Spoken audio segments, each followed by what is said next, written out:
Bonsoir à chacun et à tous et bienvenue sur votre émission Tour d'Horizon. Nous démarrons par le bulletin d'information à l'occasion de son discours sur l'état de la nation prononcé dans la matinée du jeudi 8 décembre 2022 devant les représentants du peuple. Le chef de l'État Patrice Talon a dévoilé certaines mesures sociales contenues dans le budget exercice 2023. Dans le secteur de l'éducation, quelles sont ces mesures? À partir de la rentrée 2022-2023, il sera étendu à titre expérimental dans 20 communes l'exonération des frais de contribution scolaire des élèves filles du second cycle de l'enseignement secondaire. De même, des transferts monétaires seront faits à 30 000 adolescents et filles scolarisés dans les 77 communes pendant 3 ans. Aussi, des bourses d'accompagnement aux études universitaires seront attribuées aux 10 meilleures filles par département à raison de 38 500 francs CFA par mois pendant 10 mois et sur 3 ans. Dans chaque département, des bourses seront attribuées aux 10 meilleures filles inscrites dans les filières scientifiques, techniques et professionnelles à raison de 27 500 par mois pendant 10 mois sur 3 ans. Toujours dans le domaine de l'éducation, le président de la République a fait savoir que le grand projet de promotion de l'enseignement, de la formation technique et professionnelle entrera dans une phase décisive en 2023 où l'ouverture des chantiers de construction et de réhabilitation des lycées techniques agricoles et des écoles des métiers sera une réalité. Hors de nos frontières, l'ambassadeur de Chine près de la Côte d'Ivoire en fin de mission a été reçu en audience jeudi 8 décembre 2022 par le président de la République ivoirienne Alassane Ouattara. Voici le point de leurs échanges.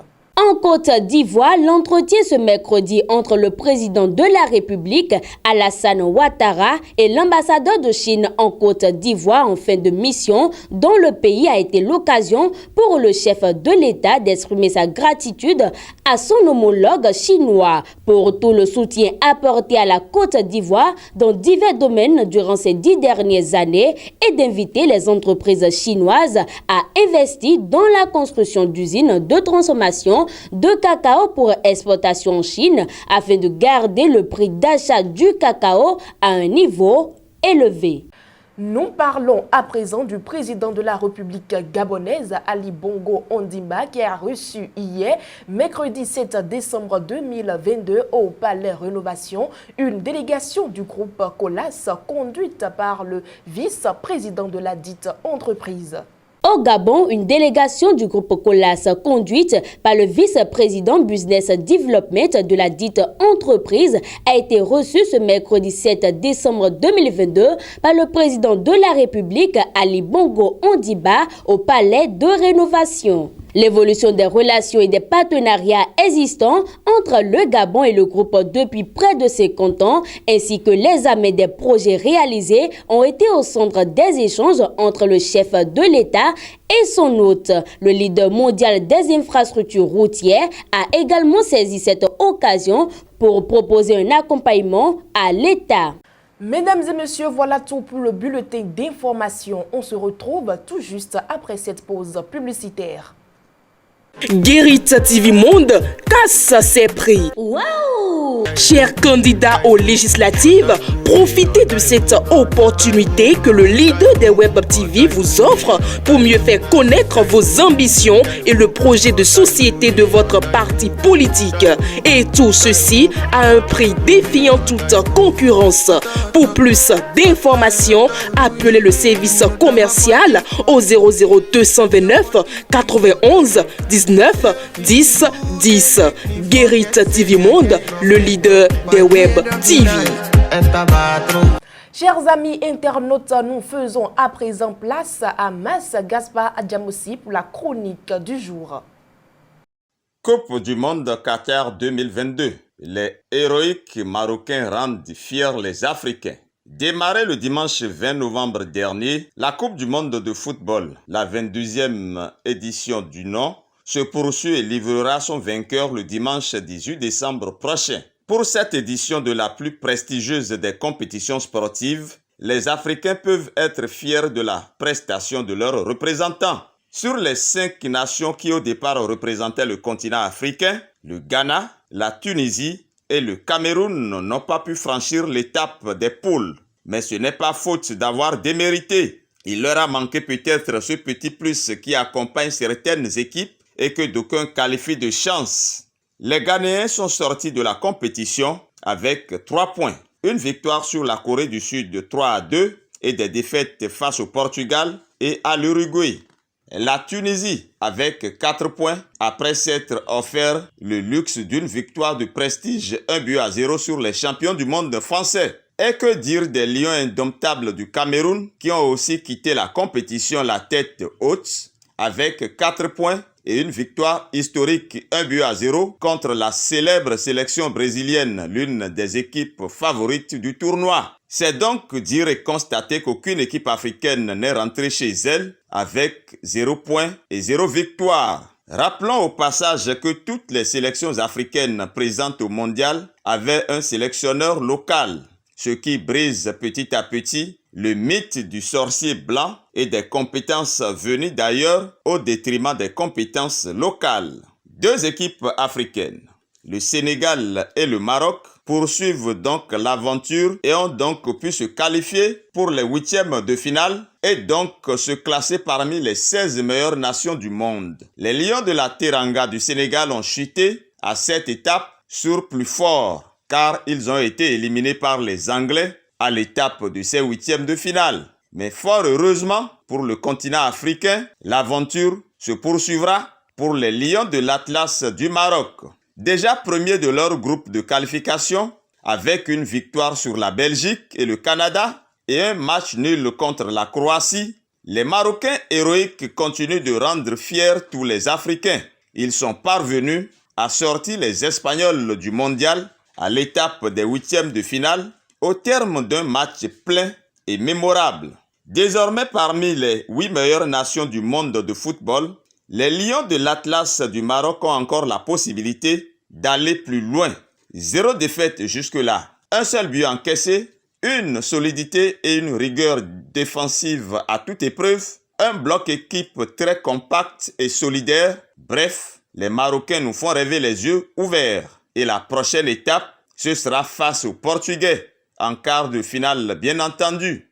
Réussiront-ils les Marocains l'exploit d'être la première équipe africaine à se qualifier pour une demi-finale de Coupe du Monde? La réponse à cette question, c'est bien entendu dans quelques jours.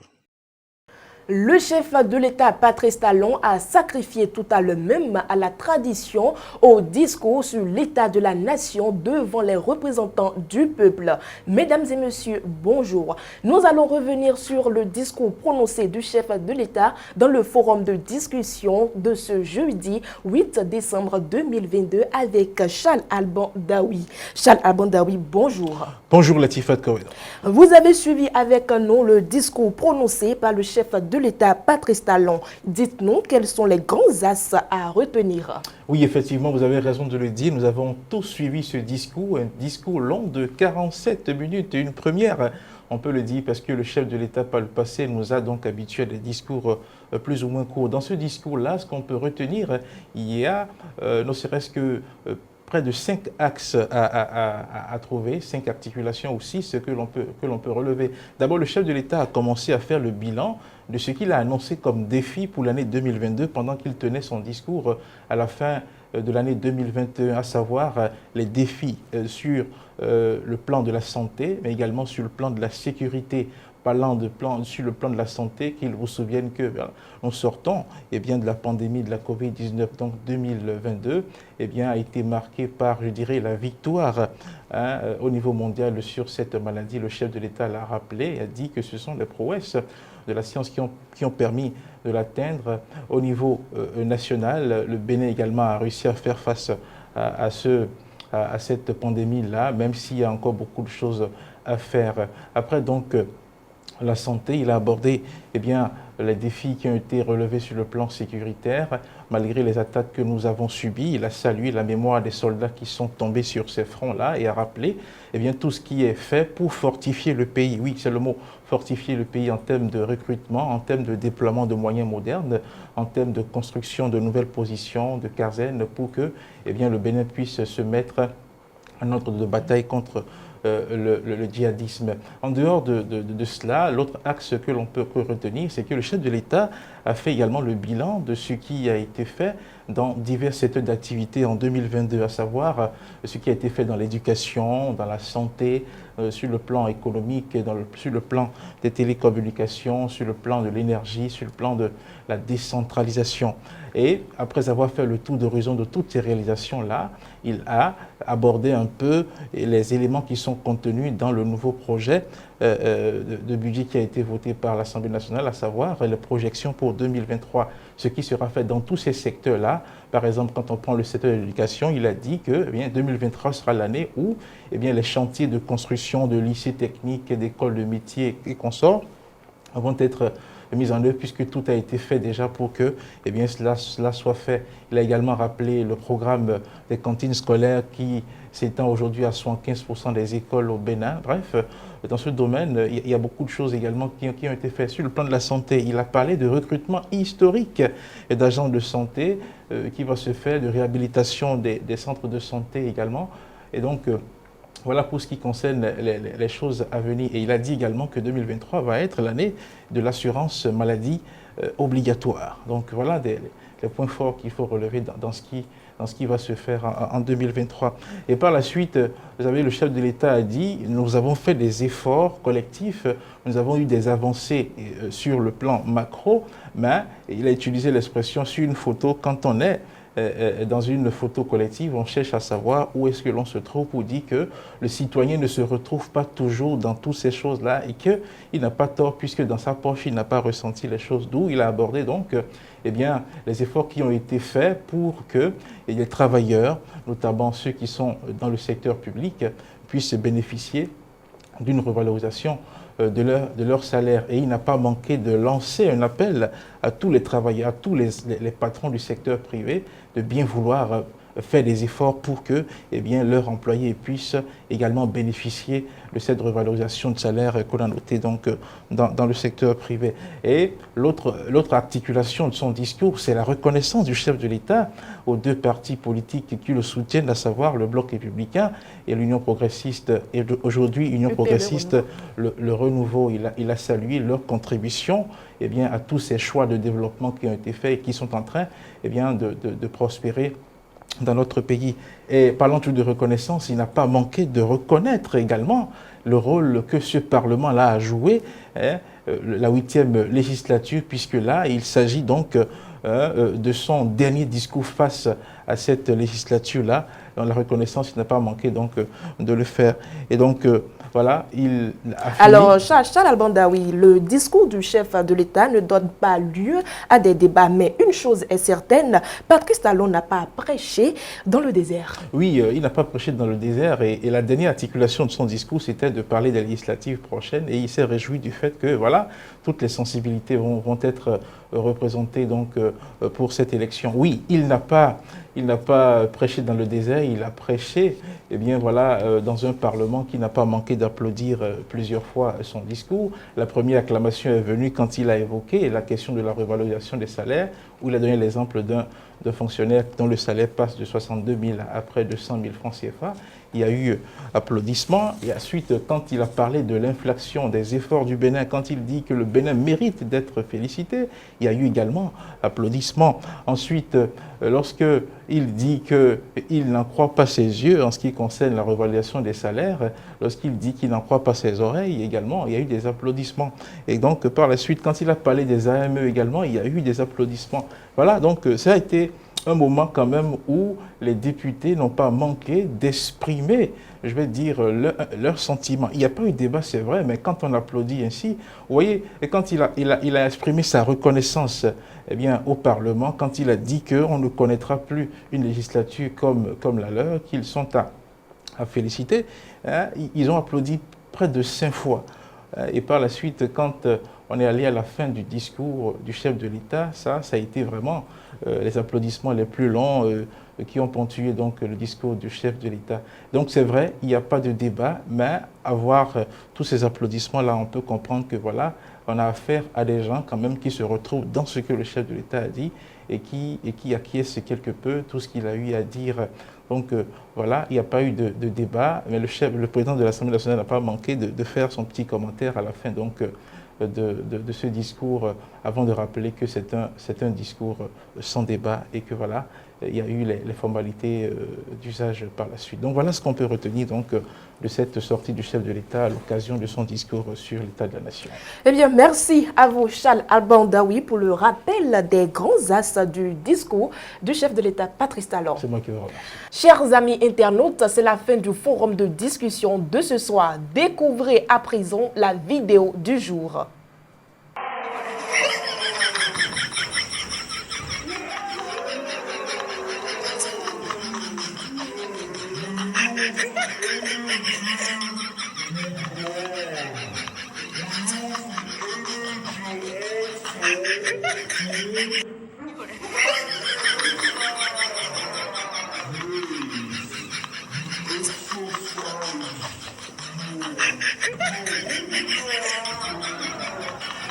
Mesdames et messieurs, sachez qu'il y a deux choses qui vous définissent. La première, c'est votre patience quand vous n'avez rien. Et la deuxième, c'est votre attitude lorsque vous avez tout. Ainsi se referme votre émission Tour d'horizon de ce jour. Merci de votre attention et à demain.